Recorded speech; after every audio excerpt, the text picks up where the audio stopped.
नमस्कार दोस्तों, इस वीडियो में आप सीबीएसई बोर्ड के द्वारा आयोजित की गई सीटेट दिसंबर 2021 के दिनांक 4 जनवरी 2022 शिफ्ट के पेपर के इन्वायरमेंटल स्टडीज यानी ईवीएस पार्ट का कंप्लीट सोल्यूशन देखने जा रहे हैं। सीबीएसई बोर्ड के द्वारा कुल 23 शिफ्टों में पेपर का आयोजन किया गया था, जिसमें से ये 14वें शिफ्ट का पेपर है। अगर आप सभी शिफ्टों के पेपर के कंप्लीट सोल्यूशन के साथ साथ सभी सब्जेक्ट्स के कंप्लीट पेडागोजी को डिटेल में पढ़ना और समझना चाहते हैं तो इस वीडियो के बाद आप इस वीडियो का डिस्क्रिप्शन जरूर चेक करिएगा। और अगर आप चैनल पर पहली बार विजिट कर रहे हैं तो इसको सब्सक्राइब करते हुए बेल आइकन को जरूर प्रेस कर लीजिएगा सीटेट, यूपी टेट और सुपर टेट की बेहतरीन तरीके से तैयारी करने के संदर्भ में। चलिए दोस्तों, आज के इस महत्वपूर्ण वीडियो को शुरू करते हैं। पहला प्रश्न पूछा गया है, मगरमच्छ मुख्य रूप से शिकारियों द्वारा किस लिए मारे जाते हैं? तो मगरमच्छ का जो खाल होता है उसका उपयोग बेल्ट और जैकेट बनाने में किया जाता है। तो इसका किस लिए मारे जाते हैं? त्वचा के लिए, यानी उनकी खाल के लिए। ऑप्शन नंबर 2 त्वचा के लिए इसका सही जवाब होगा। अगला प्रश्न है, बोरा जो कि एक चिपचिपे चावल की सामान्य किस्म है, यह मुख्य रूप से कहाँ पाया जाता है? तो ये आसाम में पाया जाता है। ऑप्शन नंबर 1 आसाम में इसका सही उत्तर होगा। अगला प्रश्न है, सर्दियों में दादी अक्सर निम्नलिखित के घोल से त्वचा को रूखेपन से बचाने के लिए उपयोग करती है। तो त्वचा के रूखेपन से बचाने के लिए गुलाब जल, ग्लिसरीन और नींबू का रस मिला करके इसके घोल का उपयोग किया जाता है ताकि त्वचा के रूखेपन को समाप्त किया जा सके। ऑप्शन नंबर 2 सही जवाब होगा।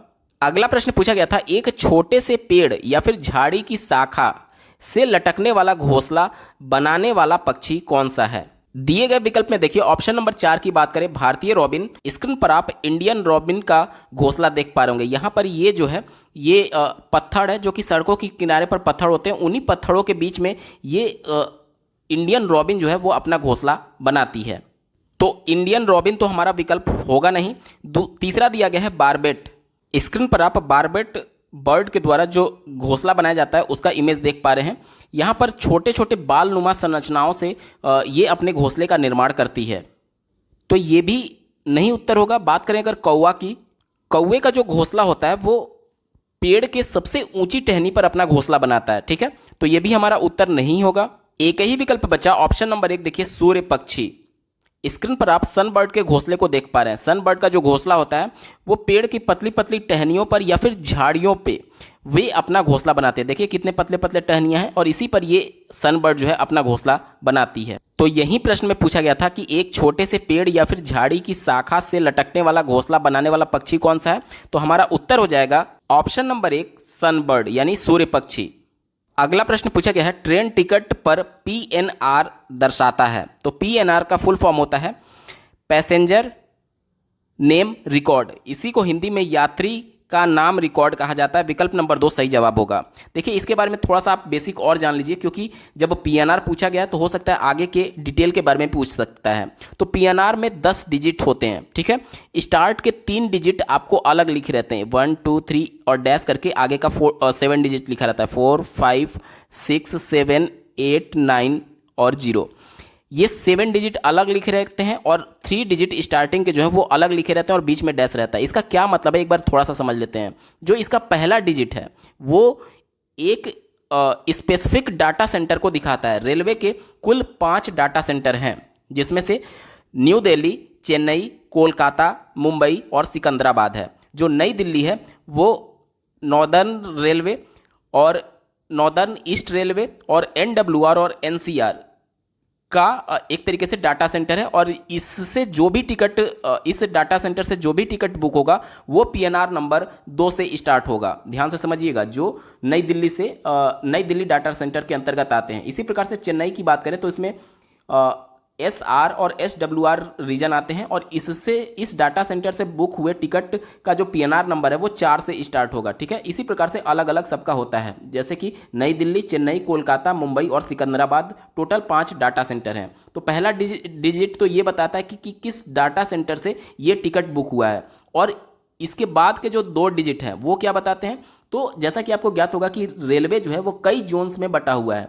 तो ये जो 2 डिजिट है, पहले के बाद जो 2 डिजिट आते हैं वो एक स्पेसिफिक जोन को बताते हैं। ठीक है, स्पेसिफिक जोन को ये बताता है। और बाकी का जो 7 डिजिट होता है वो एक यूनिक नंबर होता है, जो कि जिसमें पैसेंजर के सभी डिटेल एक तरीके से सेव होते हैं। जैसे कि आप जब टिकट बुक करते हैं तो जब पीएनआर नंबर सर्च करेंगे तो उसमें यात्री का नाम, साथ ही साथ उसका मेल है या फीमेल है, यानी सेक्स हो गया उसका, साथ ही साथ बर्थ नंबर और उसकी एज क्या है, ये सभी चीज़ें इसमें सेव रहती हैं, एक तरीके से कोड के फॉर्म में सेव रहती हैं। ठीक है, तो ये 7 डिजिट जो होता है वो यूनिक नंबर होता है। पहला वाला जो होता है वो डेटा सेंटर को रिप्रेजेंट करता है और बाकी के 2 नंबर जो हैं वो स्पेसिफिक जोन को रिप्रेजेंट करते हैं। प्रश्न में आपसे सिर्फ इतना पूछा गया था कि ट्रेन टिकट पर पीएनआर क्या दर्शाता है, तो ये इसका फुल फॉर्म होता है पैसेंजर नेम रिकॉर्ड, जिसे हिंदी में यात्री का नाम रिकॉर्ड कहेंगे। ऑप्शन नंबर 2 सही जवाब होगा।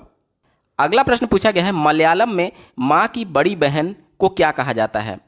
ईवीएस को एनसीएफ 2005 ने यह कहा है कि बच्चों को परिवेश से जोड़ करके बताना है। हो सकता है कि मलयालम में बड़ी माँ को क्या कहा जाता है आप नहीं जानते हो, लेकिन आप अपने परिवेश में जो चीज़ें देख रहे हैं उसके माध्यम से इसका उत्तर दे सकते हैं। KGF 2 मैक्सिमम लोगों ने देख लिया होगा। KGF 2 में एक सीन आपको मैं बताता हूँ। जब लाइन कट जाता है, एक बार याद होगा, तो वहाँ पर कुछ पापड़ वगैरह सुखाए जाते हैं, तो वहाँ पर जो इसकी अभिनेत्री है इस फिल्म की, वो कहती है कि रानी की तरह रखूँगा, बस ये सब कहने की बात ही है। और वो बोलती हैं वलियम्मा, वलियम्मा रानी की तरह रखूँगा, ये सब केवल कहने की बात है। तो उसके बाद से KGF के जो अभिनेता हैं उनके द्वारा कहा जाता है ए वलियम्मा अपना पापड़ संभाल। तो वलियम्मा क्या है, ये बड़ी माँ की बड़ी बहन की तरह वहाँ पर यूज किया गया था, यानी मौसी की तरह यूज किया गया था। तो उस फिल्म में साफ साफ वलियम्मा की बात की गई है। तो ऑप्शन नंबर 1 में देखिए वलियम्मा यहाँ पर जिक्र किया गया है। यहाँ पर थोड़ा सा हिंदी में डबिंग में वो थोड़ा सा डिफरेंस आपको दिखेगा, वलियम्मा ना करके वलम्मा आपको सुनाई दे रहा होगा, लेकिन एक्चुअल जो वर्ड होता है वो वलियम्मा होता है। तो अगर आपने KGF देखा होगा तो इस पूरे सीन से आप को रिलेट कर पा रहे होंगे। उम्मीद करता हूं आपको अच्छे से समझ में आया होगा। ऑप्शन नंबर 1 सही जवाब है। अगला प्रश्न पूछा गया है, निम्नलिखित में से कौन सा एक स्थान केरल में है।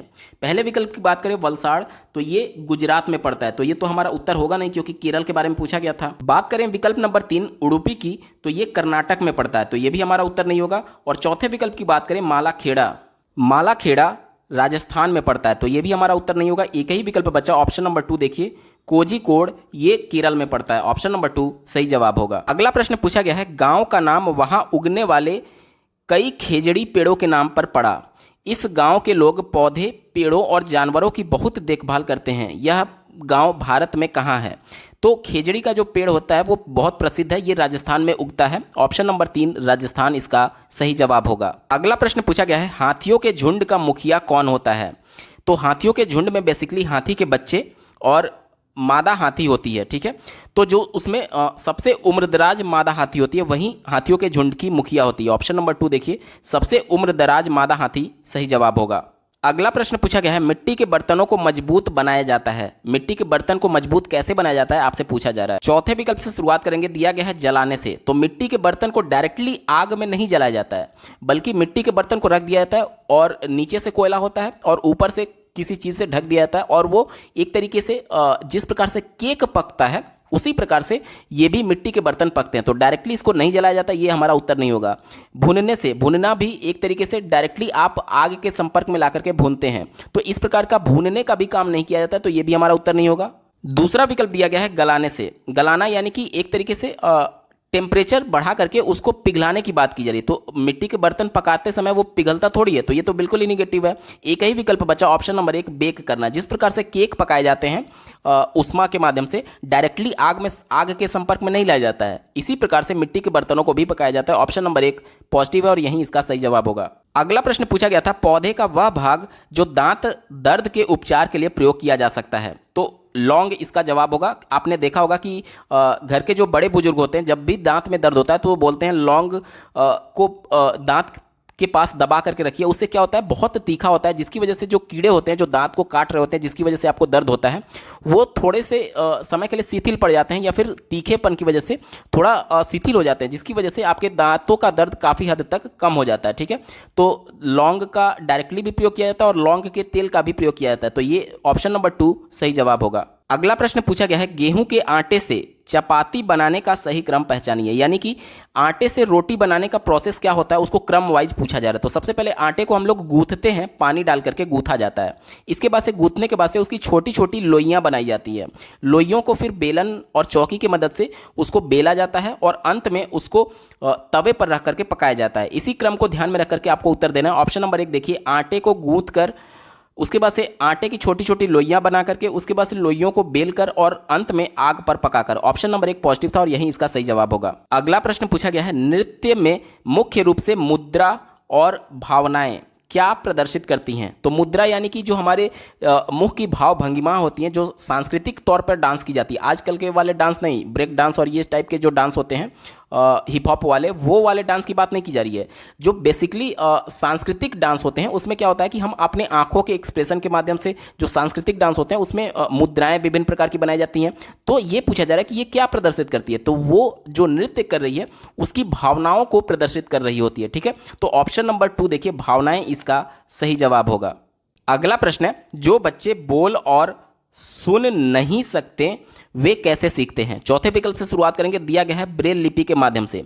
तो जो बच्चा देख नहीं सकता है वो ब्रेल लिपि के माध्यम से उसको शिक्षण कार्य उसके साथ किया जाता है। तो ये जो देख नहीं सकता उसके संदर्भ में होता है। और प्रश्न क्या बोला जा रहा है? जो बोल नहीं सकते और जो सुन नहीं सकते। तो ये तो गलत हो गया, क्योंकि ये जो नहीं देख पा रहा है बच्चा उसके लिए ब्रेल लिपि का उपयोग किया जाता है। तीसरा देखिए, स्थानीय भाषा के माध्यम से। अब बच्चा सुन नहीं सकता और ना ही बोल सकता है, तो वो भाषा का प्रयोग करेगा कैसे, या फिर किसी के भाषा का सुन करके उसका अर्थ कैसे ग्रहण करेगा? तो ये तो बिल्कुल निगेटिव है, भाषा वाला तो होगा ही नहीं।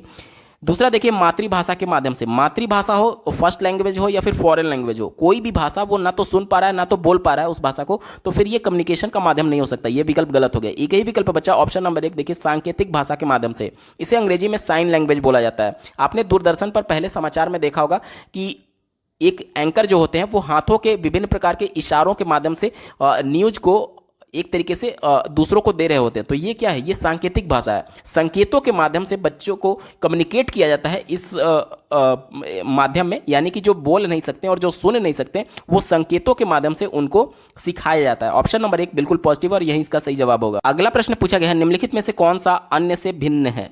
बात की जाए अगर नदी की, झील की, तालाब की और झरने की, तो ये सभी पानी से संबंधित है। लेकिन अगर बात की जाए पहाड़ की, तो ये डायरेक्टली पानी से संबंधित नहीं है। इस वजह से पहाड़ हमारा इन सबसे अलग है। अब दिए गए विकल्प में देखिए, पहाड़ ना दे करके मिसप्रिंट हुआ है, यहाँ पर पर्वत दिया गया है। तो हमारा उत्तर क्या हो जाएगा? ये पहाड़ के ही सेंस में आया, गलती से मिसप्रिंट हुआ है, इस वजह से हमारा उत्तर हो जाएगा ऑप्शन नंबर 2 पहाड़। अगला प्रश्न पूछा गया है, निम्नलिखित में से कौन सा प्राथमिक स्तर पर पर्यावरण अध्ययन की बाल केंद्रित प्रवृत्ति को इंगित करता है? ध्यान से समझिएगा।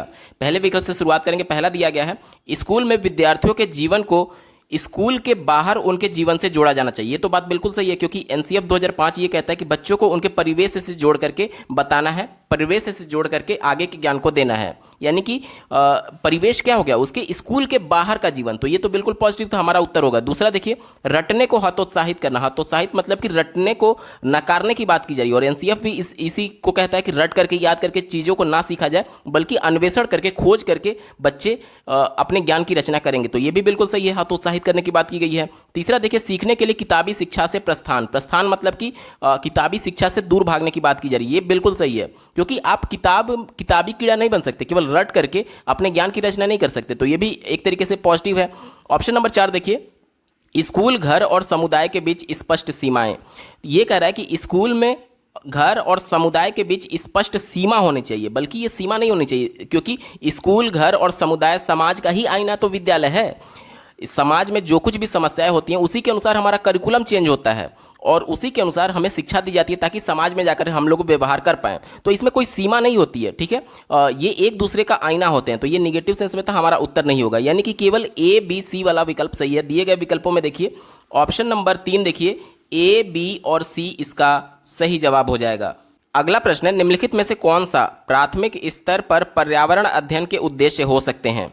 पहले विकल्प से शुरुआत करेंगे। पहला दिया गया है, विद्यार्थियों को अपने स्वयं के सीखने पर चिंतन करने के लिए प्रोत्साहित करना। ये बात तो बिल्कुल सही है, क्योंकि बच्चा जब तक खुद से इंटरेस्ट नहीं लेगा, खुद से किसी कॉन्सेप्ट में इंटरनली मोटिवेट होकर के नहीं सीखेगा, तब तक वो सीख नहीं सकता है। ठीक है, यानी कि उसके स्वयं के सीखने के चिंतन के प्रति उसे प्रोत्साहित करना चाहिए, यानी इंटरेस्ट लेने के लिए उसे प्रोत्साहित करना चाहिए। ये बात बिल्कुल सही है, हमारा उत्तर होगा। दूसरा देखिए, नए ज्ञान को उत्पन्न करने के लिए स्थान, समय और स्वतंत्रता देकर के विद्यार्थियों को आकर्षित करना।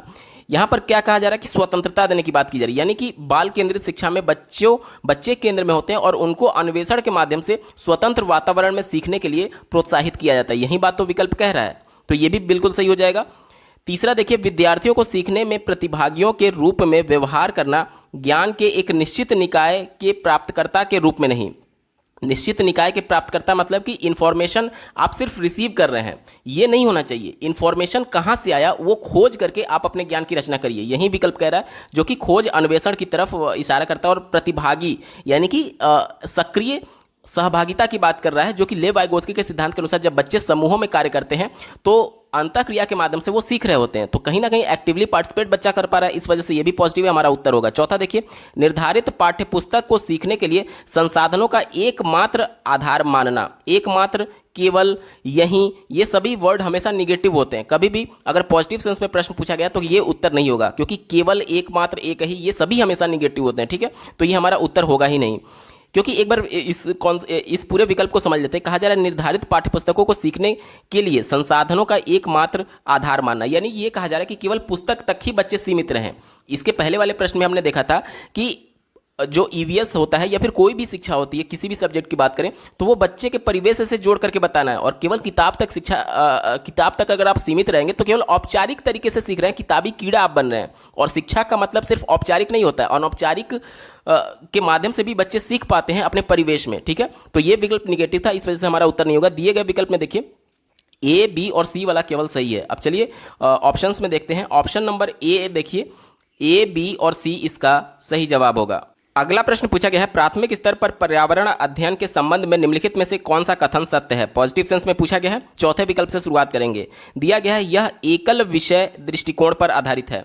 ईवीएस के बारे में ये कहा जाता है कि कक्षा 1 और 2 में ईवीएस की अलग से कोई पुस्तक नहीं है, इसको भाषा और गणित के माध्यम से बच्चों को पढ़ाया जाता है। दूसरा, कक्षा 3, 4, 5 में जो विज्ञान है, सामाजिक विज्ञान है और ईवीएस है यानी कि पर्यावरण शिक्षा है, इन सबको एकीकृत करके पढ़ाया जाता है। तो ये एकल विषय दृष्टिकोण कहाँ हुआ? ये तो एक विषय को कई अन्य विषयों से जोड़ करके पढ़ाने की बात की जा रही है, तो ये एकल विषय दृष्टिकोण नहीं है बल्कि मल्टीपल सब्जेक्ट्स अप्रोच है, ठीक है। तो ये हमारा विकल्प निगेटिव था, उत्तर नहीं होगा। तीसरा देखिए, ईवीएस पाठ्य पुस्तकों में प्रयुक्त भाषा औपचारिक है। औपचारिक कहने का मतलब कि देखिए, औपचारिक होता है वो जो कि बिल्कुल आप नियमों के अंतर्गत बच्चों को पढ़ा रहे हैं। लेकिन ईवीएस के पाठ्यपुस्तकों की अगर बात करें तो ईवीएस को एनसीएफ 2005 बच्चे के परिवेश से जोड़ने की बात कर रहा है, और बच्चे के परिवेश से आप अनौपचारिक भाषा के माध्यम से जोड़ पाएंगे, क्योंकि बच्चा अपने परिवेश में जो कुछ भी देखा है वो औपचारिक तरीके से व्याकरण के नियमों के अंतर्गत और नियम कानून के अंतर्गत नहीं सीखा होगा। जाहिर सी बात है, अपने परिवेश में जो देखा होगा वो उसके स्थानीय भाषा में जिस प्रकार की भाषा का प्रयोग किया जाता होगा उसी भाषा में वो सीखा होगा अनौपचारिक तरीके से। तो ये कहना कि ईवीएस पाठ्यपुस्तक में प्रयुक्त भाषा औपचारिक है, ये निगेटिव होगा, ठीक है, क्योंकि बच्चों के परिवेश से जोड़ने की बात की जाती है और अनौपचारिक भाषा का भी उसमें प्रयोग किया जाता है, ठीक है। तो ये निगेटिव था, हमारा उत्तर नहीं होगा। दूसरा देखिए, यह विषय कक्षा 1 और 2 में है, इससे संबंधित मुद्दों और चिंताओं को भाषा और गणित के माध्यम से दिया जाता है। ये पहले ही मैंने आपको बताया कि कक्षा 1 और 2 में ईवीएस की कोई अलग से पाठ्य पुस्तक नहीं है, और विकल्प क्या कह रहा है कि यह विषय कक्षा 1 और 2 में है। अलग से 1 और 2 में ईवीएस की कोई भी पाठ्य पुस्तक नहीं है, कोई भी विषय नहीं है, उसको गणित और भाषा के माध्यम से पढ़ाया जाता है। ये विकल्प निगेटिव था, हमारा उत्तर नहीं होगा, क्योंकि विकल्प कह रहा है कि 1 और 2 में ये विषय है, ठीक है। बात करेंगे एक ही विकल्प बचा, ऑप्शन नंबर देखिए, कक्षा 3 से 5 तक पर्यावरण अध्ययन एक विषय के रूप में विज्ञान, सामाजिक विज्ञान और पर्यावरण शिक्षा की अवधारणाओं और मुद्दों को एकीकृत करता है। ये विकल्प बिल्कुल पॉजिटिव और यही हमारा सही जवाब हो जाएगा। स्टार्टिंग में ही मैंने आपको बताया कक्षा 3 से 5 तक ईवीएस को विज्ञान, सामाजिक विज्ञान और पर्यावरण शिक्षा की अवधारणाओं के साथ एकीकृत करके पढ़ाया जाता है। अब कैसे इसको समझिए, देखिए ईवीएस क्या है, पर्यावरण से जोड़ करके बच्चों को बताना है। परिवेश में बच्चा अपने जब से जन्म लेता है तब से वो देखता है कि प्रत्येक दिन उनके माता पिता या फिर आस पड़ोस के लोग नहा करके अपने शरीर की साफ सफाई करते हैं। क्यों करते हैं? क्योंकि अगर अपने शरीर की साफ सफाई नहीं करेंगे तो विभिन्न प्रकार की बीमारियां आपको हो जाएंगी। आप नाखून काटते हैं रेगुलर तौर पर, साथ ही साथ शौच से आने के बाद वो बच्चा देख रहा है कि उसके माता पिता या फिर आस पड़ोस के लोग साबुन से अपना हाथ धोते हैं। क्यों? क्योंकि अगर साबुन से हाथ नहीं धोएंगे तो खाना खाते समय गंदगी उनके पेट में जाएगी और उनसे 50 तरीके की बीमारी हो सकती है। ये बीमारी क्या है? ये बीमारी विज्ञान का पार्ट था। विज्ञान में आगे चल करके बच्चा बीमारियों के बारे में पढ़ेगा, तो इसको एकीकृत किया गया किससे? पर्यावरण शिक्षा से। क्यों? क्योंकि परिवेश में उसने देखा था कि किस प्रकार से लोग अपने शरीर को साफ सफाई करते हैं ताकि गंदगी उनके शरीर पर ना हो और उसकी वजह से उनको बीमारियां ना पकड़े। तो ये विज्ञान का पार्ट था। तो कहीं ना कहीं ईवीएस को विज्ञान के साथ एकीकृत किया गया है। यही कॉन्सेप्ट जो है वो विकल्प नंबर 1 कह रहा है और इस वजह से यही हमारा सही जवाब होगा। अगला प्रश्न पूछा गया है, ईवीएस की कक्षा में निम्नलिखित में से किस एक को कम किया जाना चाहिए। कम करने की सेंस में बात की जा रही है, यानी कि निगेटिव सेंस में प्रश्न है। ठीक है, इसी को ध्यान में रख करके आपको उत्तर देना है।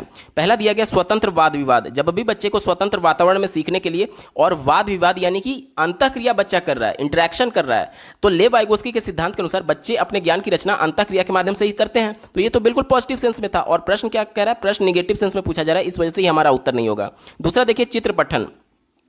आप देखते होंगे कि बच्चों के जो स्कूल होते हैं वो एक तरीके से बहुत ज़्यादा उस पर चित्र बने होते हैं कार्टून्स के, फिर उसके बाद से विभिन्न प्रकार के गिनती के, अल्फ़ाबेट के, ABCD, ये सभी चीज़ें चित्र के माध्यम से बताई जाती हैं। क्यों बताई जाती हैं? क्योंकि बच्चे चित्र में इंटरेस्ट लेते हैं और इसको समझने की कोशिश करते हैं। जैसे कार्टून का कोई चित्र बना है या फिर कोई नैतिक शिक्षा का ही लेख लिखा हुआ है, तो उसको देख करके बच्चे उसमें इंटरेस्ट लेते हैं और उसके जानने के प्रति जिज्ञासु होते हैं। यानी कहीं ना कहीं वो चित्रों को देख करके उसके अर्थ को समझने की कोशिश कर रहे हैं। यही तो पठन होता है, पढ़ करके अर्थ समझ ग्रहण करना। तो चाहे चित्रों को देख करके करिए या लेख को देकर के करिए, बच्चे उस कॉन्सेप्ट को ग्रहण करने की कोशिश कर रहे हैं। तो ये तो बिल्कुल पॉजिटिव सेंस में हो गया ना, क्योंकि परिवेश में जो कुछ भी वो देख रहा होगा, फिगर्स देख रहा होगा, चित्र देख रहा होगा, पोस्टर्स देख रहा होगा, तो उनको उनके अर्थ को ग्रहण करने की कोशिश कर रहा है। तो इसे कम नहीं करना चाहिए, बल्कि इसे और ज्यादा बढ़ावा देना चाहिए, क्योंकि उसमें अवलोकन की क्षमता, अवलोकन की कौशल का विकास हो रहा है। तो ये तो पॉजिटिव था, इस वजह से हमारा उत्तर नहीं होगा। तीसरा देखिए कथा दिया गया है। बच्चे कहानियों के माध्यम से भी सीखते हैं। क्यों? क्योंकि कहानी बच्चों के लिए बहुत ज़्यादा इंटरेस्टिंग होती है और उसमें वो रुचि लेते हैं, जिसकी वजह से वो उनका अधिगम जो है वो अर्थपूर्ण किया जा सकता है। ठीक है, तो ये कहानी पॉजिटिव सेंस में बच्चों के लिए, इस वजह से ये भी हमारा उत्तर नहीं होगा। एक ही विकल्प बचा ऑप्शन नंबर 4 विवरण। विवरण यानी कि डिस्क्रिप्शन की बात की जा रही है, लेक्चर की बात की जा रही है। आप हायर क्लासेस में विवरण दे सकते हैं कि कक्षा में आए टीचर और एक विवरण दे दिए, यानी एक लेक्चर दे दिए और चले गए। यहाँ पर बच्चे प्राइमरी स्तर के हैं, यहाँ इनको खेल के माध्यम से स्वतंत्र वातावरण में अपने ज्ञान की रचना करने के लिए करके सीखने पर जोर देना चाहिए। अगर आप लेक्चर दे करके चले जाएंगे तो बच्चा उसमें एक्टिवली पार्टिसिपेट नहीं किया है, इस वजह से उसका वो अधिगम अर्थपूर्ण नहीं होगा। ये निगेटिव सेंस में, और प्रश्न भी आपसे निगेटिव सेंस में ही पूछा गया था, इस वजह से ऑप्शन नंबर 4 सही जवाब होगा। अगला प्रश्न पूछा गया है, प्राथमिक स्तर पर EVS सीखने के लिए वास्तविक चुनौती क्या है? वास्तविक चुनौती मतलब एज ए टीचर आपके सामने क्या चुनौती होगी? इन चारों विकल्पों में किस पर ज्यादा आपको मेहनत करने की आवश्यकता होगी? पहला दिया गया है परिभाषाएं और जानकारी देना। ये तो बिल्कुल आसान है। आप कक्षा में आइए एज ए टीचर, आप परिभाषा बता दीजिए और इन्फॉर्मेशन दे दीजिए और चले जाइए, ये तो आसान था। रट कर सीखना, देखिए बच्चों को आप रटने के लिए बोल दें और वो रट करके सीख रहे हैं, ये भी बिल्कुल आसान है। एज ए टीचर आपने इसमें कुछ किया नहीं। तीसरा देखिए अवधारणाओं का विवरण, विवरण यानी कि लेक्चर डिस्क्रिप्शन के सेंस में है, तो ये भी बिल्कुल आसान है कि बच्चे को एक्टिवली पार्टिसिपेट करने का आप मौका ही नहीं दे रहे हैं, सिर्फ उसको लेक्चर दे करके चले जाएं। ये सब आसान है। आसान इन द सेंस कि ये निगेटिव सेंस में है, क्योंकि परिभाषाएं NCF 2005 इसको निगेटिव मानता है, रटने को भी निगेटिव मानता है और विवरण यानी डिस्क्रिप्शन और लेक्चर को भी निगेटिव मानता है। क्यों? क्योंकि बच्चे खेल के माध्यम से एक्टिवली पार्टिसिपेट होकर ही सीखेंगे और एज ए टीचर इन सब में आपको ज़्यादा मेहनत करने की आवश्यकता नहीं थी, इस वजह से ये कोई खास चुनौती नहीं है टीचर के लिए, तो ये निगेटिव हो जाएगा। और एक ही विकल्प बचा ऑप्शन नंबर 4, देखिए क्या कहा जा रहा है, विद्यार्थियों के लिए खुद को व्यक्त करने के अवसर हैं।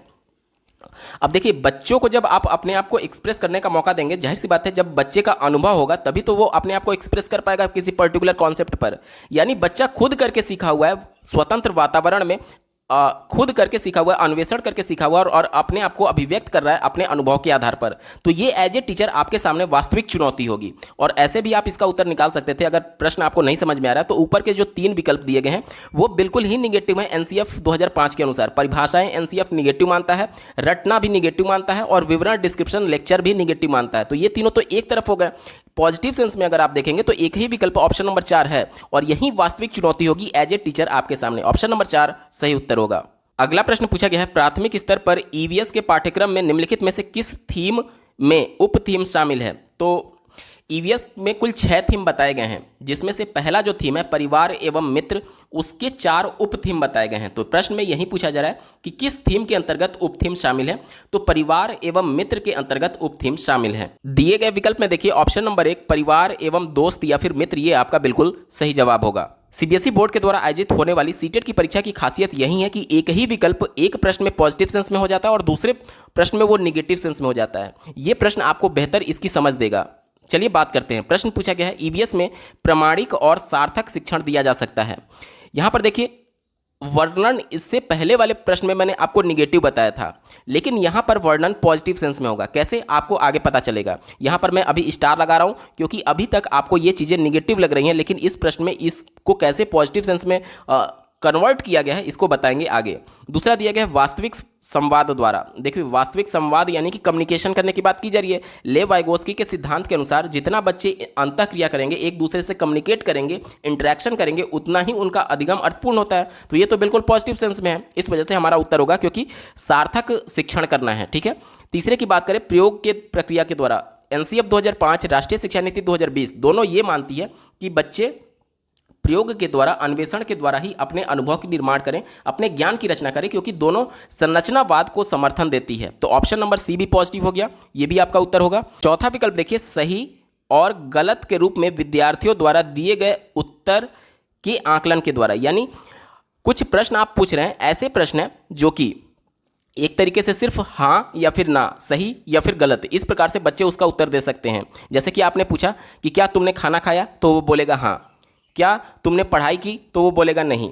इस प्रकार के प्रश्न, तो इसमें कोई भी क्रिटिकल थिंकिंग नहीं है। बच्चे अपने अनुभव को एक्सप्रेस नहीं कर पा रहे हैं, अपने जो भी उनका पूर्व ज्ञान है या फिर जो भी वो बच्चे जानते हैं वो अपने आप को एक्सप्रेस नहीं कर पा रहे हैं। तो ये निगेटिव सेंस में है, क्योंकि सिर्फ हाँ या फिर गलत के माध्यम से बच्चों का आकलन नहीं किया जा सकता है कि वो ईवीएस में कितना जानते हैं, या फिर ये सार्थक शिक्षण के अंतर्गत नहीं आएगा। ये इस वजह से ये हमारा निगेटिव हो गया।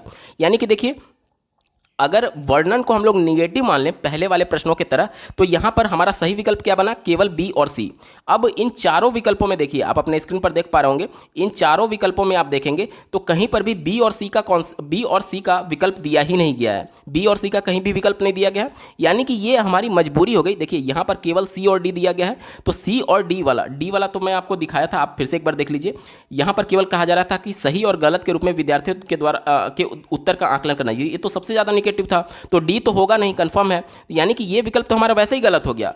ठीक है, और बाकी के तीन विकल्प जो देख रहे हैं आप, इसमें तीनों में तीन तीन ऑप्शन दिए गए हैं, यानी हमारी मजबूरी हो गई कि दूसरा और तीसरा तो सही था। इस वजह से अब इसको भी हमारी मजबूरी हो गई कि इसको भी आपको लेकर के चलना है, क्योंकि बाकी के जो तीन विकल्प बचे हैं उसमें तीन तीन विकल्प सही बताए गए हैं। ठीक है, तो इस वजह से यहाँ पर जो वर्णन था वो पॉजिटिव सेंस में हो जाएगा, और इसके पहले वाले प्रश्नों में निगेटिव सेंस में था। ये प्रश्न टू प्रश्न वैरी करता है सिचुएशन के आधार पर, इसी को क्रिटिकल थिंकिंग बोलते हैं। सीबीएसई बोर्ड जिस क्रिटिकल थिंकिंग की बात करता है, यही क्रिटिकल थिंकिंग है कि एक ही विकल्प एक जगह पॉजिटिव और दूसरी जगह निगेटिव कैसे हो जा रहा है। गलत उत्तरों को आप इस प्रकार भी छांट सकते हैं, जैसे कि देखिए डी वाला गलत हो गया, तो यहाँ पर डी है तो इसको काट दीजिए, यहाँ पर डी है तो इसको काट दीजिए, ये तो पहले से ही कटा हुआ है। एक ही विकल्प केवल बचा, ऑप्शन नंबर 4, यही हमारा सही उत्तर हो जाएगा। ए, बी और सी इसका सही जवाब है। अगला प्रश्न पूछा गया है, यात्रा थीम के मुद्दे केवल विद्यार्थियों के लिए सार्थक हो जाते हैं यदि।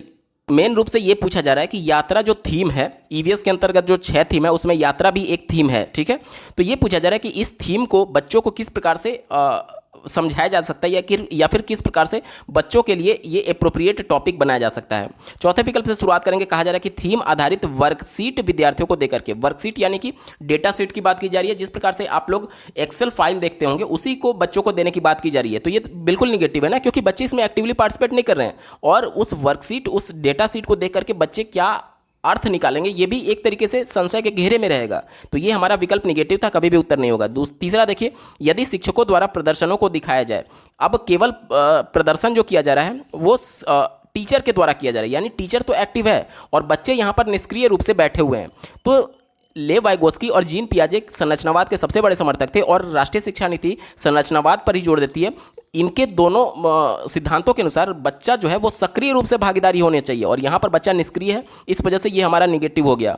दूसरा देखिए, विद्यार्थियों को श्रव्य दृश्य दिखा करके। देखिए यहाँ पर जब तक बच्चा एक्टिवली पार्टिसिपेट नहीं करेगा उस क्रियाकलाप में, तब तक वो ज़्यादा इंपॉर्टेंट नहीं है बच्चे के लिए। तो ये भी हमारा नेगेटिव हो गया। एक ही विकल्प बचा, ऑप्शन नंबर 1 देखिए, मुद्दों के आसपास बहस आयोजित की जाती है। देखिए मुद्दा क्या है, जो यात्रा टॉपिक है, जो यात्रा थीम है, उसके विभिन्न मुद्दों के आसपास, यानी उससे मिलता जुलता, उससे रिलेटेड टॉपिक्स पर बहस करने की बात की जा रही है, इंटरेक्शन करने की बात की जा रही है। अब देखिए बच्चा जब इंटरेक्शन करेगा, उस पर डिबेट करेगा, तो जाहिर सी बात है उसमें वो एक्टिवली पार्टिसिपेट हो पा रहा है, और जब वो पार्टिसिपेट करेगा, अपने आप को एक्सप्रेस करेगा, तो अपने अनुभव को तो ही शेयर करेगा, और कोई दूसरा बच्चा जो उसके अनुभव को ग्रहण कर रहा होगा, निश्चित तौर पर लेव वाइगोत्स्की के सिद्धांत के अनुसार उसके संज्ञान में वृद्धि होगी, और ये बच्चों को सीखने में मदद करेगा। इस वजह से यही पॉजिटिव है और यही हमारा सही जवाब हो जाएगा। ऑप्शन नंबर 1 सही उत्तर होगा। अगला प्रश्न पूछा गया है, ईवीएस पाठ्य पुस्तकों के अलावा ध्यान दीजिएगा, पुस्तक के अलावा पूछा जा रहा है ईवीएस सीखने के लिए निम्नलिखित में से कौन सा एक अच्छा संसाधन हो सकता है। तो ईवीएस के लिए क्षेत्र भ्रमण सबसे ज़्यादा पॉजिटिव सेंस में होता है, क्योंकि बच्चे को घूमना पसंद होता है। एक तो उनके रुचि का हो गया, और दूसरा जब बच्चे सक्रिय रूप से भाग ले रहे हैं और चीज़ों को खुद अवलोकित कर रहे हैं तो वो उनका अनुभव जो होगा वो अर्थपूर्ण होगा और इससे बच्चे तेजी से सीख पाएंगे। तो ऑप्शन नंबर 1 क्षेत्र भ्रमण इसका बिल्कुल सही जवाब होगा। अगला प्रश्न है, जल थीम से संबंधित सामाजिक सांस्कृतिक मुद्दों को प्रभावी ढंग से सीखा जा सकता है। ध्यान से समझिएगा, जल थीम के बारे में बात की जा रही है और कहा जा रहा है कि इससे संबंधित सामाजिक सांस्कृतिक मुद्दों को प्रभावी ढंग से कैसे सीखा जा सकता है। पहला दिया गया है भूमिका निर्वाह द्वारा, यानी कि रोल प्ले, नाटक में जिस प्रकार से भूमिका निर्वाहित किया जाता है किसी कैरेक्टर के द्वारा, उसकी बात की जा रही है। तो ये पॉजिटिव सेंस में है। अगर आपको निगेटिव लग रहा है तो आगे मैं प्रूफ करूंगा कि ये पॉजिटिव कैसे है। फिर भी मैं चलिए आपके पॉइंट ऑफ व्यू से इसको स्टार मैं लगा रहा हूँ, आगे आपको क्लियर करूंगा कैसे। दूसरा दिया गया है विद्यार्थियों के बीच वास्तविक संवाद के द्वारा। तो देखिए, जब भी वास्तविक संवाद होता है तो लेव वाइगोस्की के सिद्धांत के अनुसार बच्चे इंटरेक्शन कर रहे हैं और अपने अनुभव को शेयर कर रहे हैं, तो ये बिल्कुल पॉजिटिव है और ये हमारा उत्तर होगा। तीसरा देखिए, क्षेत्र भ्रमण द्वारा, ये तो बिल्कुल पॉजिटिव सेंस में होता है ईवीएस की कक्षा में, क्योंकि बच्चे सक्रिय रूप से भाग ले रहे हैं और उनकी रुचि का है, घूमना बच्चों की रुचि का होता है, साथ ही साथ वो खुद अवलोकन कर रहे हैं और अपने अनुभव का निर्माण कर रहे हैं, यानी कि ये पॉजिटिव सेंस में हमारा उत्तर होगा। चौथा देखिए, प्रदर्शन और गृह कार्य द्वारा। गृह कार्य, सिर्फ गृह कार्य का मतलब इतना होता है जो कक्षा में बच्चों को कॉन्सेप्ट बताया गया है उस कॉन्सेप्ट को बच्चे एक्सप्लोर कर पाएं और वो कॉन्सेप्ट सीखे हैं या नहीं। जब अगले दिन बच्चा होमवर्क करके आएगा तो टीचर उस होमवर्क को देख करके समझ सकता है कि बच्चे में कॉन्सेप्ट यानी संकल्पना विकसित हुई है या नहीं। बस इतना काम होता है होमवर्क का। होमवर्क का काम ये नहीं है कि बच्चों को कोई थीम बच्चे को समझा दिया जाए, नहीं, जो टीचर ने कक्षा में पढ़ाया है उस कक्षा में पढ़ाए गए संप्रत्यय को बच्चा समझ पाया है या नहीं, ये उसके होमवर्क से जब वो अगले दिन करके आएगा टीचर समझ सकता है। ठीक है, तो ये निगेटिव सेंस में हो गया, क्योंकि इसका जो पर्पज है वो बहुत संकुचित है, जो कक्षा में पढ़ाया जा चुका है उससे से संबंधित है। और प्रश्न क्या पूछा गया था?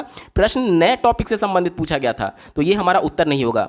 अब आपको डाउट था कि पहला वाला जो था रोल प्ले वो पॉजिटिव में है या फिर निगेटिव में। चलिए मैं विकल्पों पर चलता हूं, आपको उत्तर दिखाता हूं। ध्यान से देखिएगा, डी वाला केवल गलत है और बी सी पॉजिटिव है और ए वाले पे हमें डाउट है। विकल्प में देखिए, जहां जहां डी आपको दिख रहा है पहले तो उसे कट कर दीजिए, क्योंकि डी बिल्कुल ही निगेटिव था, तो ये तो हमारा होगा नहीं।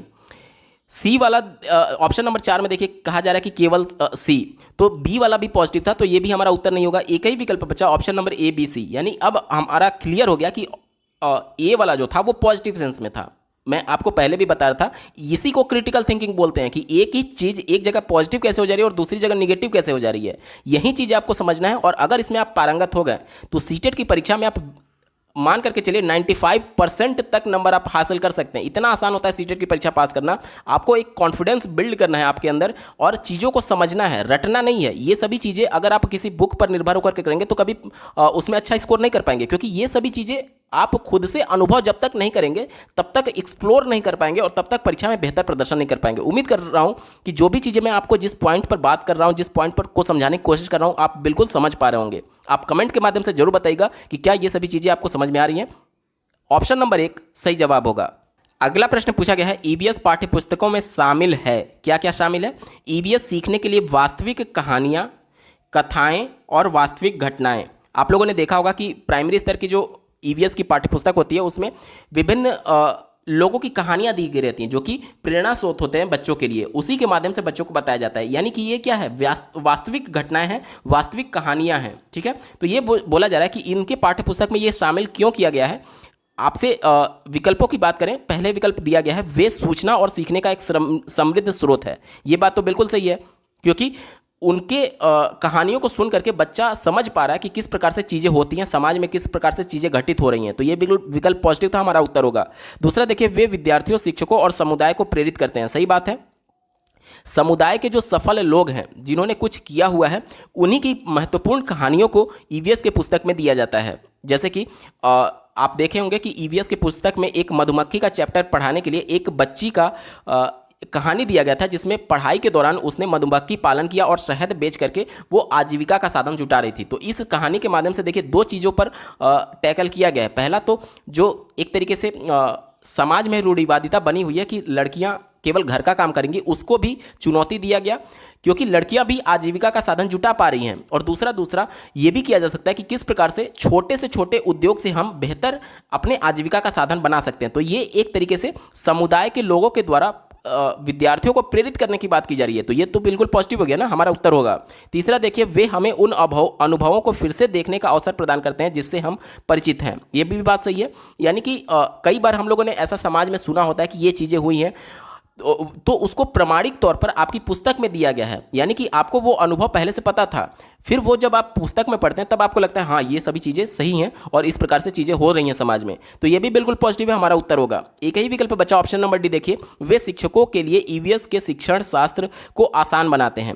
तो यहाँ पर कहा जा रहा है कि शिक्षकों के लिए आसान बनाते हैं। आज हम लोग बाल केंद्रित शिक्षा की बात कर रहे हैं, टीचर के लिए आसान है या फिर कठिन है ये इंपॉर्टेंट नहीं है। अगर यहाँ पर बच्चों के लिए दिया गया रहता तो हमारे लिए पॉजिटिव हो सकता था, लेकिन यहाँ पर शिक्षक दिया गया है, तो अगर ये शिक्षक केंद्रित शिक्षा होती तो ये सही हो सकता था, लेकिन आज हम लोग बाल केंद्रित शिक्षा की बात कर रहे हैं, इस वजह से शिक्षक के लिए यानी टीचर के लिए आसान बन रहा है या फिर कठिन बन रहा है, ये हमारे लिए इंपॉर्टेंट नहीं है, इस वजह से ये निगेटिव हो गया, यानी कि ऑप्शन नंबर ए, बी और सी वाला सही होगा। अब चलिए विकल्पों में देखते हैं। विकल्प नंबर 4 देखिए, ए, बी और सी इसका सही जवाब होगा। अगला प्रश्न बहुत इंपॉर्टेंट है, ध्यान से समझिएगा। दिया गया है ईवीएस के सीखने को मजबूत करने के लिए आकलन का ध्यान केंद्रित होना चाहिए। ठीक है, आकलन का ध्यान किस पर केंद्रित होना चाहिए आपसे पूछा जा रहा है। चौथे विकल्प से शुरुआत करेंगे। कहा जा रहा है कि अनौपचारिक सीखने पर। अनौपचारिक कहने का मतलब कि विद्यालय के बाहर जो अनौपचारिक तरीके से बच्चा परिवेश के माध्यम से सीख रहा है। अगर केवल अनौपचारिक विधि पर जोर दी जाती तो विद्यालय आज नहीं होते, क्योंकि विद्यालय में औपचारिक तरीके से सिखाया जाता है, यानी दोनों इंपॉर्टेंट है, परिवेश भी इंपॉर्टेंट है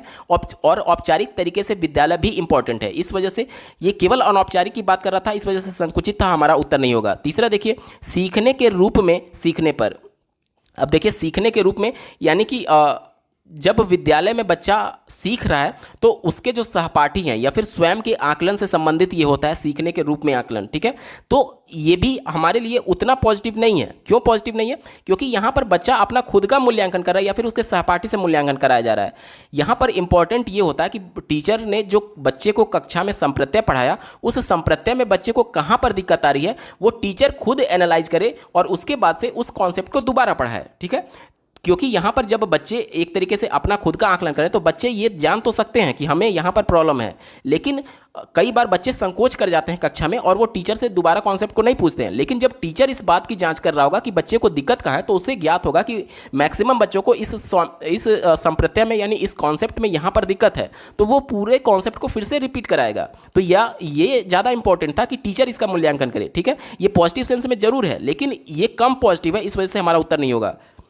दूसरा देखिए, सीखने पर, यह भी आपका नेगेटिव है, क्योंकि सीखना, देखिए आप कक्षा में सत्र के अंत तक भी सीख ही रहे हैं, मतलब पूरे साल भर सीख ही रहे हैं, लेकिन सीखने के दौरान ही आपका मूल्यांकन होना चाहिए और ये एक तरीके से संकुचित था, इस वजह से हमारा उत्तर नहीं होगा। एक ही विकल्प बचा, ऑप्शन नंबर 1 देखिए, सीखने के लिए मूल्यांकन। सीखने के लिए मूल्यांकन का मतलब कि अधिगम के लिए मूल्यांकन। देखिए, अधिगम के लिए मूल्यांकन ये होता है कि जब बच्चे को एक कॉन्सेप्ट पढ़ाया गया, उसके बाद उस कॉन्सेप्ट के बाद या फिर एक चैप्टर पढ़ाने के बाद टीचर उसका मूल्यांकन करता है कि उस पर्टिकुलर चैप्टर या फिर उस पर्टिकुलर कॉन्सेप्ट में बच्चे को कहाँ पर दिक्कत है। अगर उसको बीच में दिक्कत है तो उसको पहले से उस कॉन्सेप्ट को फिर से पढ़ाया जाएगा टीचर के द्वारा। तो ये कॉन्सेप्ट दर कॉन्सेप्ट लगातार उसकी चीज़ें क्लियर आउट होती जा रही हैं या फिर पाठ दर पाठ उसकी चीज़ें क्लियर होती जा रही है, तो ये ज़्यादा इंपॉर्टेंट है और यही हमारा पॉजिटिव होगा। विकल्प नंबर 1 सही जवाब होगा। अगला प्रश्न पूछा गया है, राजा जो कि एक ईवीएस के शिक्षक हैं, एक आकलन उपकरण का उपयोग करता है। ध्यान से समझिएगा, आकलन उपकरण। ठीक है, जो विद्यार्थियों के काम के लिखित से मौखिक सिरे दृश्य तक सभी घटकों में उपलब्ध मापदंड को स्पष्ट रूप से इंगित करता है। शिक्षक क्या उपयोग कर रहा है? ध्यान से समझिएगा, जब आकलन का उपयोग विद्यार्थियों के काम के लिखित से मौखिक से दृश्य तक सभी घटकों के उपलब्धि मापदंड को स्पष्ट रूप से इंगित करता है, तो ये क्या होता है कि कई मापदंड पर जब विद्यार्थियों को आकलन किया जाता है, जैसे कि उनके गुणों के आधार पर उनको कुछ मार्क्स दिए जाते हैं, तो ये रूब्रिक्स होता है। ठीक है, ऑप्शन नंबर 1 देखिए, रूब्रिक्स इसका बिल्कुल सही जवाब हो जाएगा। देखिए, चेकलिस्ट में आप लोग कंफ्यूज मत होइएगा। चेकलिस्ट जो होता है उसमें बेसिकली कुछ प्रश्न होते हैं और उसमें सही या फिर गलत का टिक लगाया जाता है, तो ये चेकलिस्ट नहीं है, क्योंकि किसी विशेष गुणों के आधार पर उनके गुणों के आधार पर उनको नंबर प्रोवाइड करने की बात की जा रही है, इंगित करने की बात की जा रही है स्पष्ट रूप से, ठीक है। मापदंड की यहाँ बात की गई है ना, तो ये विशिष्ट गुण की बात की गई है, इस वजह से रूब्रिक्स हमारा उत्तर होगा। और चेकलिस्ट में क्या होता है, कुछ स्पेसिफिक प्रश्न होते हैं जिसके सापेक्ष बच्चों से प्रश्न पूछे जाते हैं और हाँ या फिर ना में या फिर सही या फिर गलत में बच्चा उत्तर देता है, और चेकलिस्ट में जो प्रश्न होते हैं उसी प्रश्नों के सापेक्ष आगे ये टीचर टिक या फिर क्रॉस लगा रहा होता है। तो ये हमारा उत्तर नहीं होगा, क्योंकि ये स्पेसिफिक गुणों से संबंधित नहीं है, मापदंड से संबंधित नहीं है, ये हमारा निगेटिव उत्तर है। चौथे विकल्प की बात करें अवलोकन पत्र, तो अवलोकन में भी ये स्पष्ट नहीं हो पा रहा कि किस मापदंड पर या फिर किस गुणों पर बच्चों का मूल्यांकन किया गया है, या फिर गुण है भी या नहीं, केवल अवलोकन पत्र है। अवलोकन पत्र में कुछ भी हो सकता है, यानी कि केवल देख करके अवलोकन करने की बात की जा रही है, ये बिल्कुल संकुचित है, इस वजह से उत्तर नहीं होगा। तीसरा देखिए उपख्यानात्मक रिकॉर्ड, इसे अंग्रेजी में एनेक्डोटल रिकॉर्ड कहते हैं। एनेक्डोटल रिकॉर्ड में बच्चों के व्यवहार को इंगित किया जाता है, और यहाँ पर व्यवहार नहीं है, लिखित परीक्षा की बात की गई थी, यानी कि शैक्षणिक प्रगति से ये जुड़ा हुआ है, इस वजह से एनेक्डोटल भी हमारा नहीं होगा। एक ही विकल्प बचा था, ऑप्शन नंबर 1 जो रूब्रिक्स था वही हमारा सही जवाब होगा। अगला प्रश्न पूछा गया है ईवीएस में आत्म आकलन क्या है। तो आत्म आकलन यानी कि खुद से खुद का आकलन, और ये सीखने के बारे में आकलन होता है, यानी कि एज ए लर्नर आप खुद अपना मूल्यांकन कर रहे हैं, ठीक है। तो ये ऑप्शन नंबर बी इसका पॉजिटिव था, लेकिन जब आप विकल्पों में देखेंगे तो कोई भी ऐसा विकल्प दिया ही नहीं गया है जिसमें केवल बी विकल्प हो। तो यानी कि यही क्रिटिकल थिंकिंग कहा जाता है कि अब आपको फिर से विचार करना होगा कि बी तो हमारा सही है, बाकी के कौन से और विकल्प सही हो सकते हैं। यही क्रिटिकल थिंकिंग है, सीबीएसई के द्वारा बोले जा रहे टॉपिक क्रिटिकल थिंकिंग के बारे में, ठीक है। तो इसको ध्यान में रख करके अब आपको उत्तर देना होगा। तो पहले विकल्प की अगर बात करें, कहा जा रहा है कि सीखने के लिए आकलन, तो सीखने के लिए आकलन यानी कि एक कॉन्सेप्ट बच्चे को पढ़ाया गया और उस कॉन्सेप्ट में कहाँ पर दिक्कत आ रही है, इसके आकलन को सीखने के लिए आकलन कहा जा रहा है, यानी कि एक पार्ट के दौरान या फिर एक चैप्टर के दौरान लगातार उसका मूल्यांकन हो। तो ये बात तो बिल्कुल सही है ना, क्योंकि एक कॉन्सेप्ट अगर खत्म हो गया है तो उसके बाद बच्चा भी जान सकता है कि उस कॉन्सेप्ट में बच्चे को दिक्कत है या फिर समझ में आ गया है, यानी कि ये खुद से भी बच्चा आकलन कर सकता है। तो ये भी हमारा तो सही हो गया, ये टीचर भी कर सकता है और बच्चा खुद भी कर पा रहा है, यानी कि ये आत्म आकलन होगा। विकल्प 1 भी सही है। तीसरे विकल्प की बात करें तो कहा जा रहा है कि उपलब्धियों और सीखने के परिणाम के निर्णय के बारे में सीखना। अब देखिए कई बार क्या होता है कि हमारे यूनिट टेस्ट होते हैं, तो यूनिट टेस्ट में जो परिणाम आ रहा है, जो रिजल्ट आ रहा है, यानी कि जो आपको नंबर मिला है, उसको देख करके भी बच्चा अपना खुद का आकलन कर पा रहा होता है कि इस पर्टिकुलर चैप्टर में, क्योंकि यूनिट टेस्ट किसी चैप्टर का ही तो लिया जाता है या फिर 2-3 चैप्टर का लिया जाता है, तो उस यूनिट टेस्ट के रिजल्ट के आधार पर बच्चा खुद का आकलन कर पाएगा कि उस पर्टिकुलर चैप्टर में या फिर उस पर्टिकुलर कॉन्सेप्ट में बच्चा चीज़ें सीखा है या फिर नहीं सीखा है। तो ये भी आत्म आकलन में बच्चे की मदद करेगा, तो यानी कि ये भी हमारा पॉजिटिव हो गया।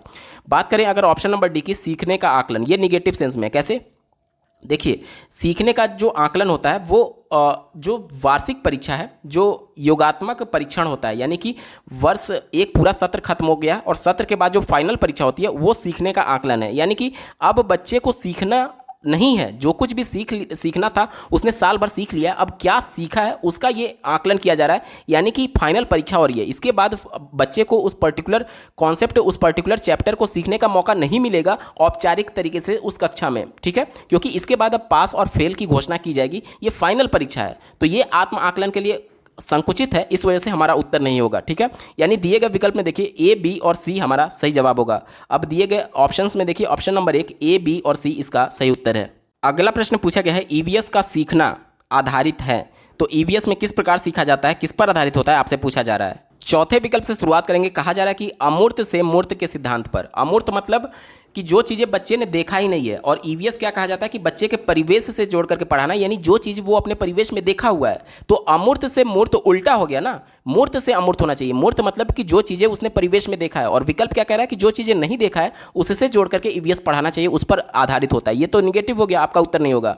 तीसरा देखिए वैश्विक से स्थानीय के सिद्धांत पर। वैश्विक मतलब कि उससे परे दूसरे देश की बात की जा रही है, विश्व की बात की जा रही है, और स्थानीय मतलब कि जो उसके स्थानीय क्षेत्र में चीज़ें वो देखा हुआ है। तो ये भी उल्टा हो गया ना, कि जो चीज़ नहीं देखा है उससे जोड़ करके पढ़ाने की बात की जा रही है, जबकि एनसीएफ क्या कहता है कि बच्चों के स्थानीय क्षेत्र में जो चीज़ उसके परिवेश का हिस्सा है उससे जोड़ करके पढ़ाना है। तो ये भी उल्टा है, हमारा उत्तर नहीं होगा।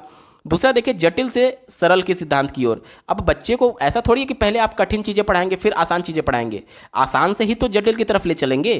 तो ये भी हमारा निगेटिव हो गया, उत्तर नहीं होगा। एक ही विकल्प बचा ऑप्शन नंबर 1 देखिए सरल से जटिल के सिद्धांत पर, ऑप्शन नंबर 1 सही जवाब होगा। दोस्तों ये पेपर पूरा सॉल्व हो चुका है। आपको ये वीडियो कैसा लगा कमेंट के माध्यम से जरूर बताइएगा, क्योंकि आपका एक कमेंट मुझे मोटिवेट करेगा ऐसे ही महत्वपूर्ण वीडियो लाने के संदर्भ में। अगर आप सीटेट के प्रीवियस ईयर पेपर के साथ साथ सभी सब्जेक्ट्स की कंप्लीट पेडागोजी को डिटेल में पढ़ना और समझना चाहते हैं तो इस वीडियो के बाद इस वीडियो का डिस्क्रिप्शन जरूर चेक करिएगा। और अगर आप चैनल पर पहली बार विजिट कर रहे हैं तो इसको सब्सक्राइब करते हुए बेल आइकन को जरूर प्रेस कर लीजिएगा सीटेट, यूपी टेट और सुपर टेट की बेहतरीन तरीके से तैयारी करने के संदर्भ में। इस वीडियो को देखने के लिए आपका बहुत बहुत धन्यवाद। भगवान करे आपका दिन शुभ हो।